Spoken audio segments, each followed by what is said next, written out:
வணக்கம். தமிழ் பேசும் மக்களின் உரிமை குரலான வீரகேசரியின் இரவு நேர பிரதான செய்திகள். முதலில் தலைப்புச் செய்திகள். உயிர்த்த ஞாயிறு விவகாரத்தில் உண்மையான பொறுப்பு கூற வேண்டியவர்கள் சுதந்திரமாக இருக்கின்றார்கள். சாணக்கியன் குற்றச்சாட்டு. பாதுகாப்பு அதிகாரிகளின் மெத்தன போக்கே பேரழிவுக்கு காரணம் என்கின்றார் பத்திரமுள்ள சீலரத்ன தேரர். ஈஸ்டர் தாக்குதல் தொடர்பில் ஷானி அபேசேகரவுக்கும் ரவி செனவிரத்னவுக்கும் மரண தண்டனை விதிக்கும் இயலுமை நீதிமன்றத்திற்கு உண்டு. உதய கம்மம் பில. காப்போத்த உயர்தர பரீட்சைகள் அடுத்த வாரம் ஆரம்பம். புலமை பரிசில் பரீட்சை 9ஆம் திகதி இடம்பெறும். பரீட்சைகள் திணைக்களம். கொழும்பு கடற்பரப்பில் கப்பலிலிருந்து விழுந்த 17 கொள்கலன்கள். மீனவர்களுக்கு கடற்றொழில் திணைக்களம் அவசர எச்சரிக்கை. நாட்டின் பல பகுதிகளில் பலத்த மழையும் காற்றும் தொடரும். நீர்ப்பாசன மற்றும் வளிமண்டலவியல் திணைக்களங்கள் எச்சரிக்கை.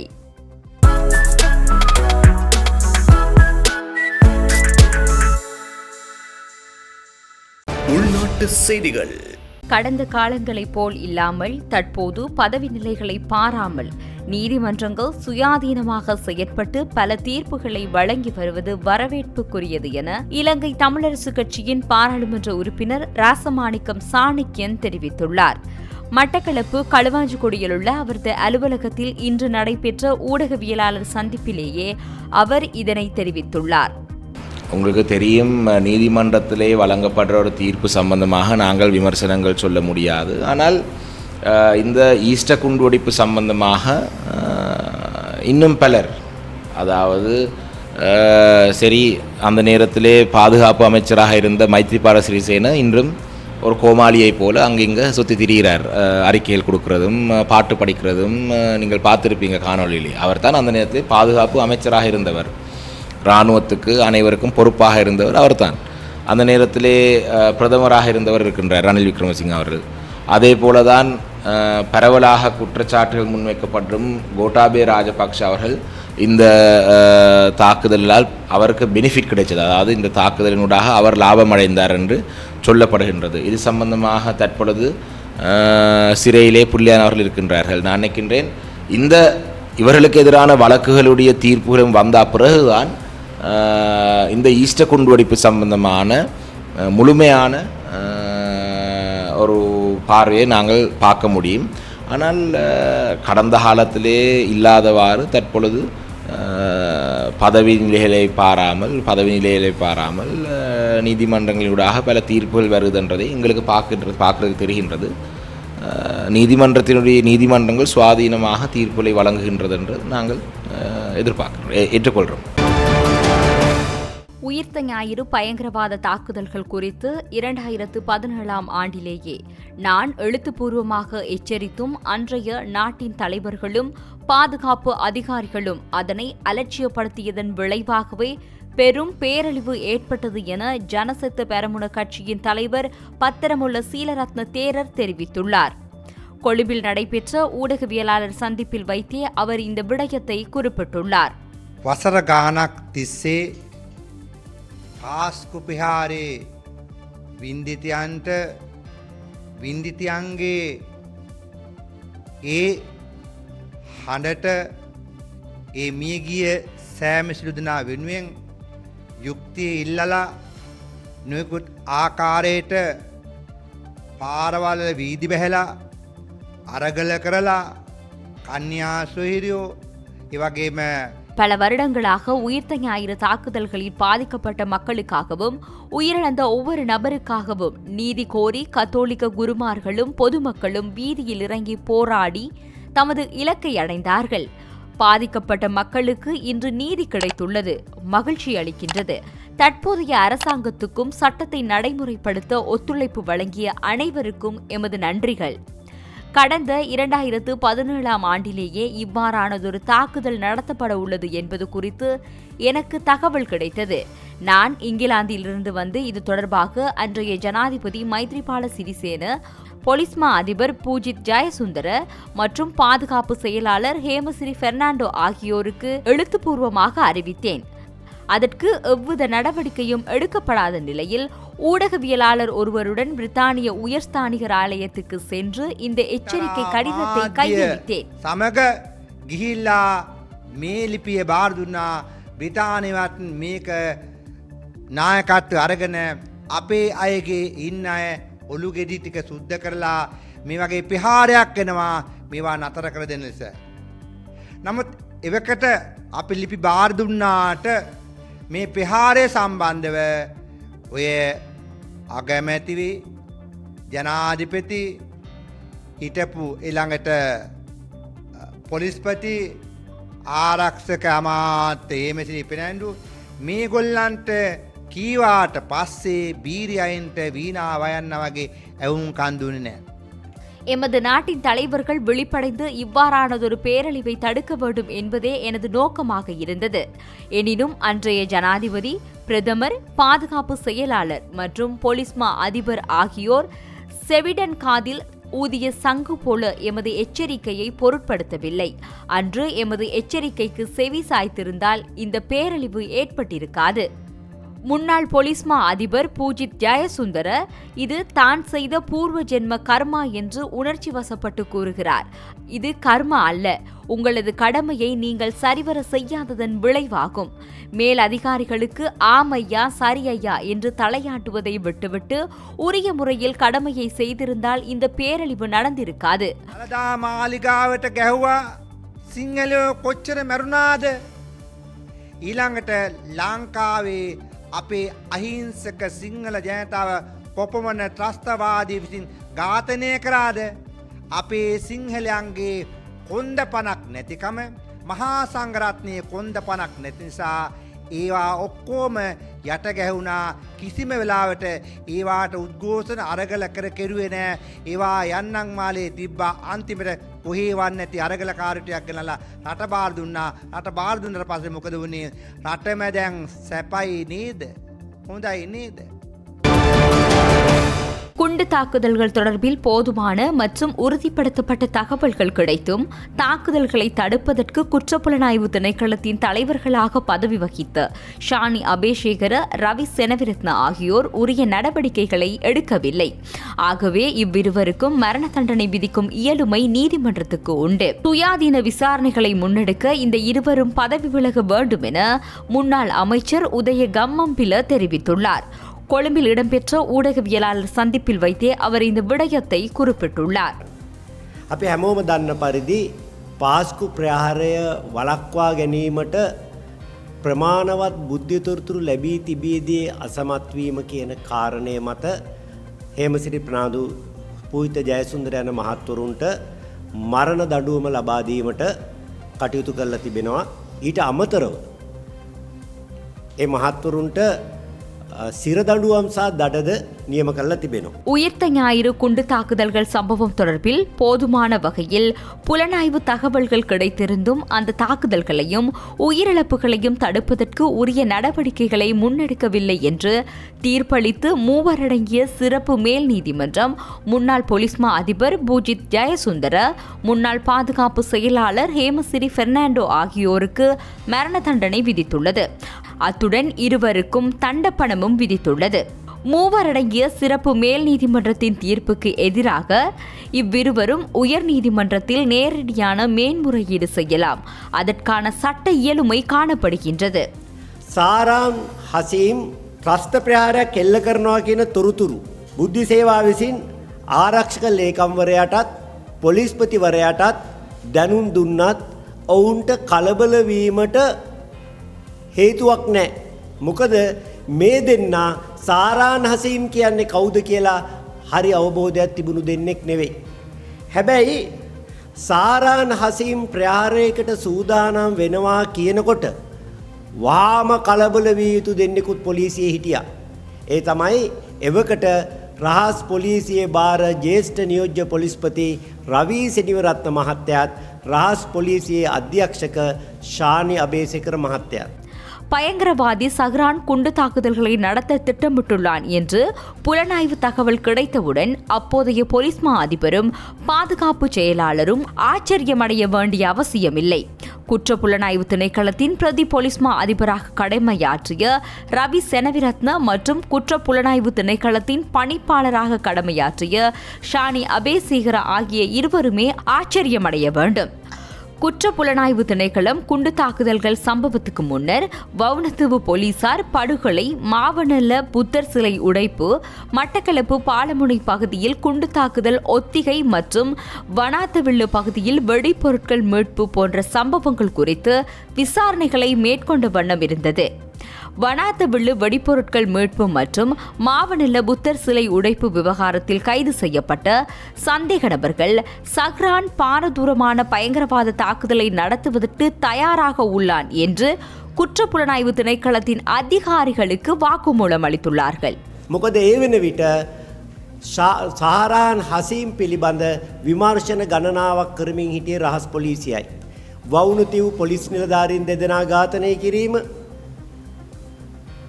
මාවනැල්ල බුදු පිළිම විනාශ කිරීම, වනාතවිල්ලුවෙන් පුපුරන ද්‍රව්‍ය සොයා ගැනීම, මඩකලපුවේ පාලමුනේ මෝටරසයිකල් බෝම්බයක් අත්හදා බැලීම කියන අපරාධ හතරෙම විමර්ශන කටයුතු කරන් ගියේ රහස් පොලිසියයි. විශේෂයෙන්ම මාවනැල්ල බුදු පිළිම විනාශ කිරීම සම්බන්ධයෙන් සහ වනාතවිල්ලුවේදී පුපුරන ද්‍රව්‍ය සමග අත්අඩංගුවට ගත් අය රහස් පොලිසියට දැනුම් දීලා තිබුණා සාරාන් හසීම් විසින් දැවැන්ත ත්‍රස්ත ප්‍රහාරයක් එල්ල කිරීමට සූදානම් වෙමින් ඉන්නවා කියලා. குண்டு தாக்குதல்கள் தொடர்பில் போதுமான மற்றும் உறுதிப்படுத்தப்பட்ட தகவல்கள் கிடைத்தும் தாக்குதல்களை தடுப்பதற்கு குற்றப்புலனாய்வு திணைக்களத்தின் தலைவர்களாக பதவி வகித்த ஷானி அபேசேகர, ரவி செனவிரத்ன ஆகியோர் உரிய நடவடிக்கைகளை எடுக்கவில்லை. ஆகவே பூஜித் ஜெயசுந்தர, ஹேமசிறி பெர்னாண்டோ ஆகிய இருவரை காட்டியும் இவ்விருவரும் பொறுப்பில் இருந்து மிக மோசமாக விலகியுள்ளார்கள். ஆகவே இவ்விருவருக்கும் மரண தண்டனை விதிக்கும் இயலுமை நீதிமன்றத்துக்கு உண்டு. එහෙම කිව්වේ නැතත් නායකයා සාරාන් හසීම් කියලා කිව්වනම් වනාත විල්ලුවෙන් හමුවෙච්ච දැවැන්ත පුපුරන ද්‍රව්‍ය තොගය හමුනාම බෝම්බ 100කට වැඩි ප්‍රමාණයක් පුපුරවා ගැනීමේ සූදානමක් තියෙන බව පොලිස් නිලධාරීන්ට තේරුම් යනවා. එතකොට සාපරාධී නොසලකිල්ල ක්‍රිමිනල් නිග්ලිජන්ස් කියන කාරණේදී වඩා අවධානයට යොමු වෙන කාරණේ තමයි මේ තමන්ගේ නොසලකිල්ල නිසා සිදුවෙන්න යන විනාශය නැත්තම් අපරාධයේ තරම ගැන මේ අයට අවබෝධයක් තිබුණාද කියන එක. එතනදී පාස්කු ප්‍රහාරය පිළිබඳ තොරතුරු ලැබී ඒ සම්බන්ධයෙන් නිසි ක්‍රියාමාර නොගත්තා කියන කාරණේදී ஷானி அபேசேகர மற்றும் ரவி செனவிரத்ன ஆகியோருக்கு எதிராக ஜனாதிபதி விசாரணை ஆணைக்குழு முன்வைத்த பரிந்துரைகளுக்கு அமைய முன்னெடுத்த விசாரணைகளை மீள ஆரம்பிக்க வேண்டும். அதற்கு முன்னர் குற்றப்புலனாய்வு திணைக்கள பணிப்பாளர் பதவியிலிருந்து ஷானி அபேசேகரவையும், பொதுமக்கள் பாதுகாப்பு அமைச்சின் செயலாளர் பதவியிலிருந்து ரவி செனவிரத்னவையும் உடன் நீக்க வேண்டும். அப்போதுதான் சுயாதீனமான விசாரணைகளை முன்னெடுக்க முடியும். හිටපු ආරක්ෂක ලේකම්වරයාට හිටපු පොලිස්පතිවරයාට වඩා පැහැදිලිවම චෝදනා එල්ල කළ හැකි දෙදෙනා වන්නේ රහස් පොලිසියේ භාරව හිටිය. ඒ නිසාම සාරාන් හසීම් පුපුරවා ගැනීමට සූදානම් වෙච්ච පුපුරවා ගන්න එකතු කරපු පුපුරන ද්‍රව්‍ය ගැන අවබෝධයක් තිබුණු, ඔහු පුපුරවා ගන්නවායි කියලා ඔහුගේ සගයන් විසින් තොරතුරු ලබා දීලා තිබුණු රහස් පොලිසියේ ලොක්කන් දෙන්නටයි.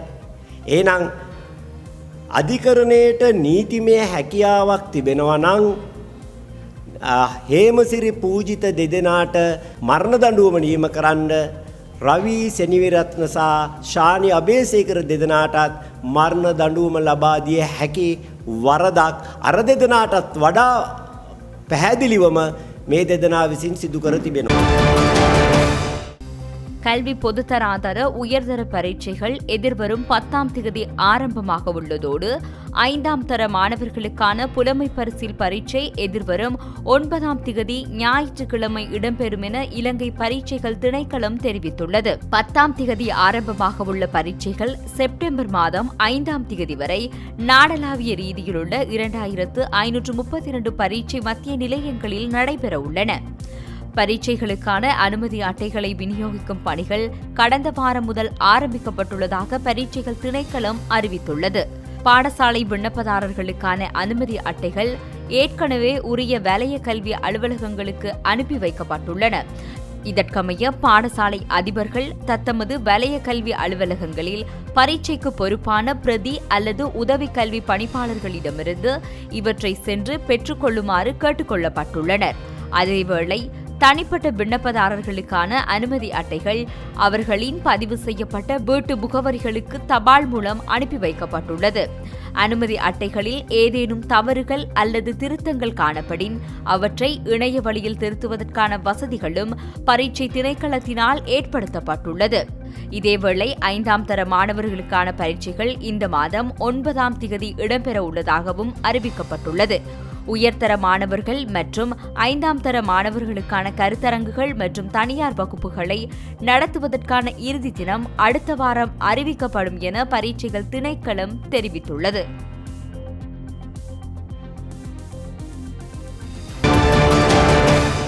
கொழும்பு துறைமுகத்திற்கு மேற்கே சுமார் 17 கடல் மைல் தொலைவில் உள்ள கடற்பரப்பில் வர்த்தக கப்பலொன்றிலிருந்து 17 காலியான கொள்கலன்கள் கடலில் வீழ்ந்து மிதந்து கொண்டிருப்பதாக கடற்றொழில் மற்றும் நீரியல் வளங்கள் திணைக்களம் அறிவித்துள்ளது.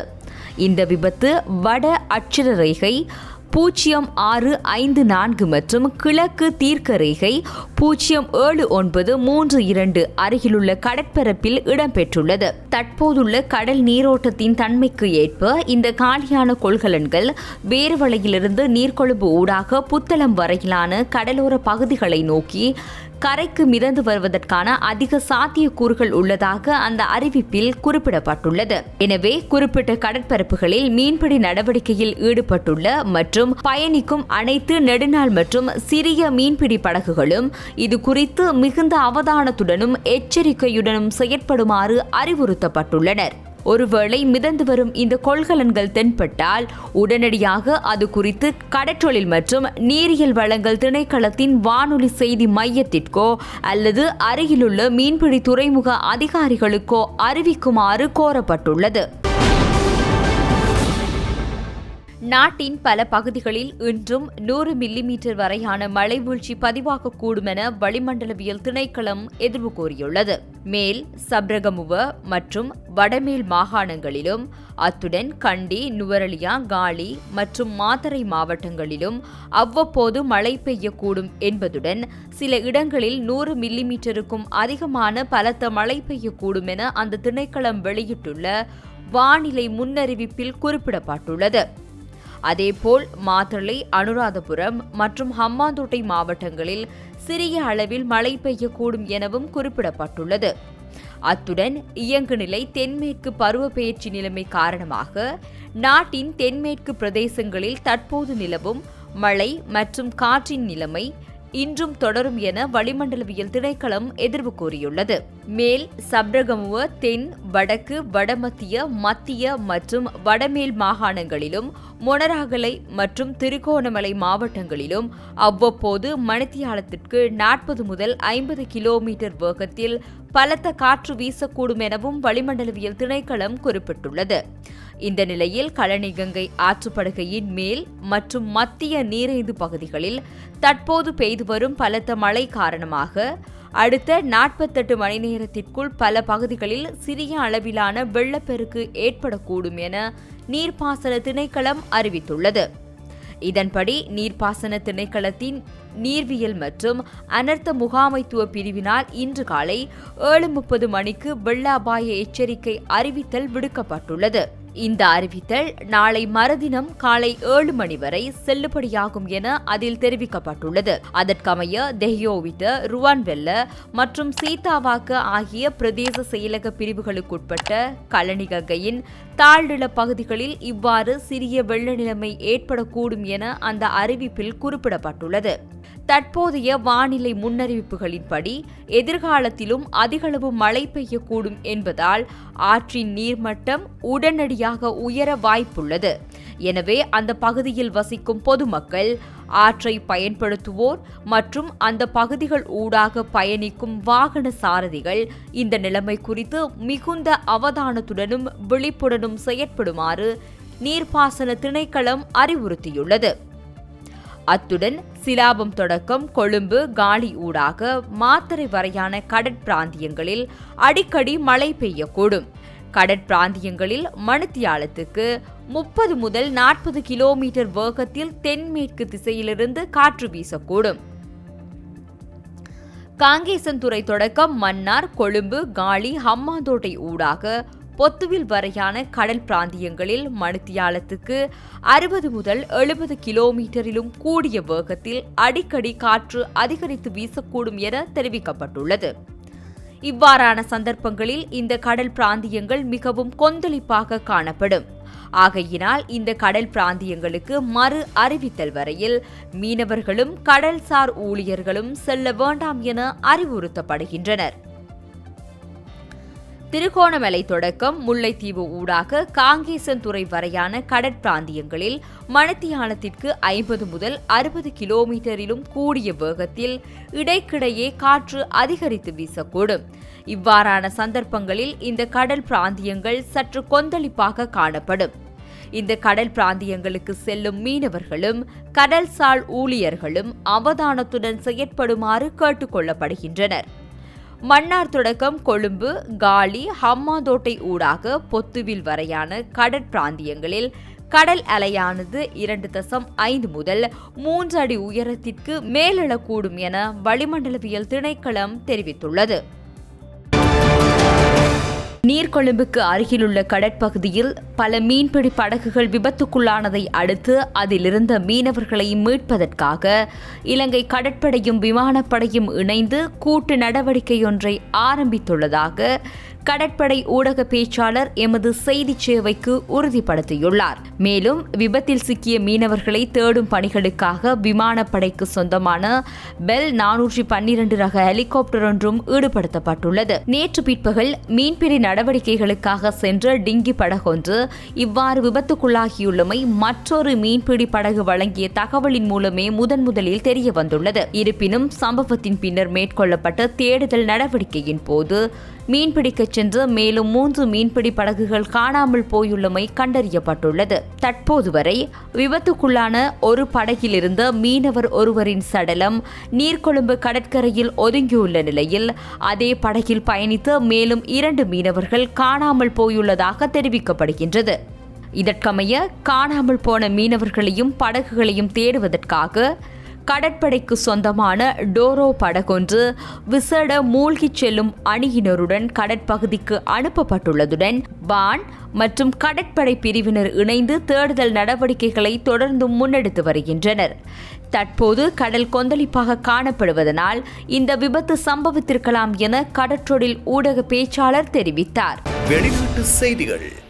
ஸ்பெயினின் வட ஆபிரிக்க பகுதியான செயுட்டா எல்லை வழியே சுமார் 60,000 அகதிகள் மற்றும் குடியேற்றவாசிகள் மொரோக்காவிலிருந்து நுழைந்த சம்பவம் பெரும் சர்வதேச பரபரப்பை ஏற்படுத்தியுள்ளது.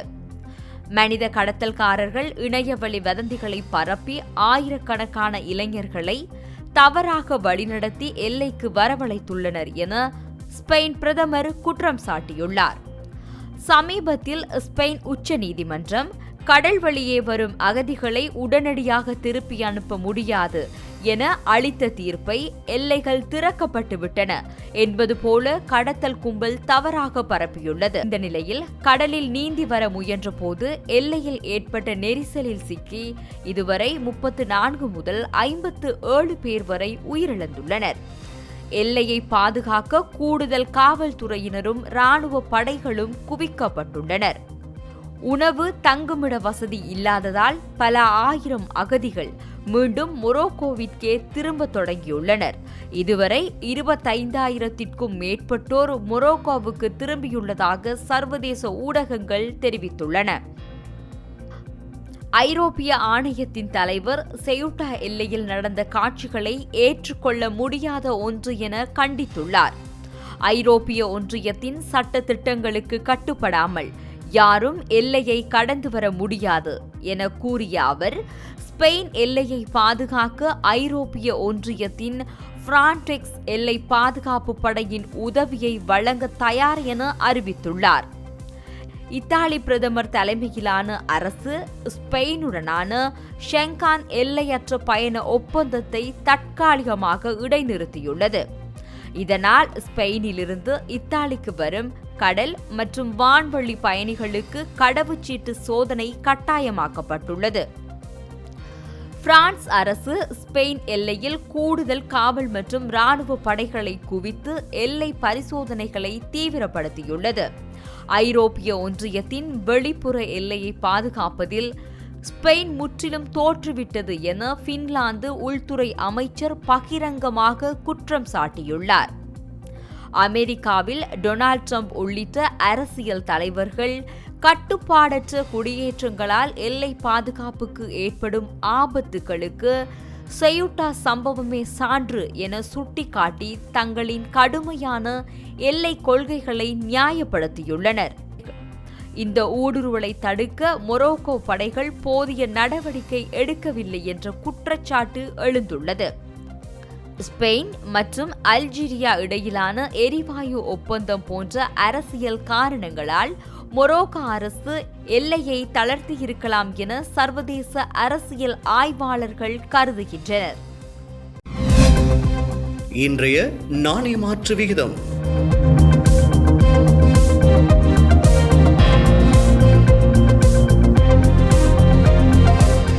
உங்களை காத்து நாட்டினை காக்கவே ஸ்ரீலங்கா இன்சூரன்ஸ் லைஃப் தந்தையும் தாயும் போன்றோம்.